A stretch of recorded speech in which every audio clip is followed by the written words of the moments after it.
Hello everyone, once again हम एक topic को लेकर आया है। पिछली बार मैंने बताया था कि मैं the difference between article 371 clause H और आर्टिकल 371 क्लोज ए का बारे में आप लोग को बताएगा बोकर।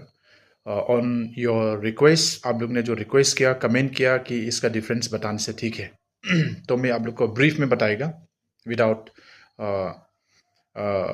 ज़रा आप लोग को लेंदी में नहीं होकर, क्योंकि आप लोग समझ में नहीं आएगा। अभी देखो, आर्टिकल 371 क्लोज एच जो है हमारा स्टेट अरुणाचल प्रदेश के लिए एनफोर्स किया गया है। So what is article 371 clause H? ये मेनली ये जो है गवर्नेंस और बॉर्डर सिक्योरिटी को जरा फोकस कर है आर्टिकल 371 क्लोज एच। और ये जो है पावर जो है कंप्लीटली ये गवर्नर का कंट्रोल में आता है ना। मेन आर्टिकल 371 क्लोज एच क्या है बोलने से गवर्नर का पावर ज़रा मेंशन किया जाता है। इसमें गवर्नर के पास स्पेशल रिस्पॉन्सिबिलिटीज होता है to maintain law and order ना। और इसको एनफोर्स किया गया है 20 फरवरी 1987, जो कि हमारा अरुणाचल प्रदेश का स्टेटहुड डे है।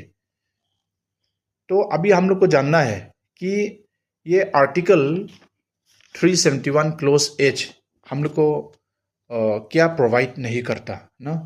What article 371 clause H does not provide, वो जो है नंबर 1, आप लोग देखिए, सुनिए अच्छा से ना, ये जानना बहुत जरूरी है हम लोग। No special protection over land ownership like article 371 clause A. आप लोग समझ गया?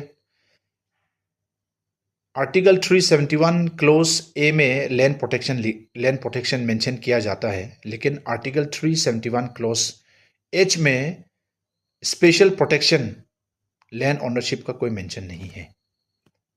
Number 2, no direct constitutional protection of customary laws under this act ना। इसमें डायरेक्टली कोई कहीं भी मेंशन नहीं किया कि हमारा कस्टमरी लॉज को प्रोटेक्ट करेगा बोलकर।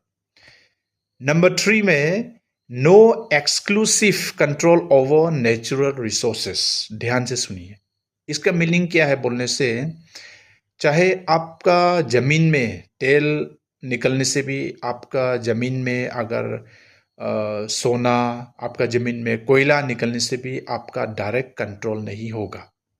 डायरेक्ट वो सेंट्रल गवर्नमेंट का कंट्रोल में होगा, यानी कि गवर्नमेंट का कंट्रोल में होगा।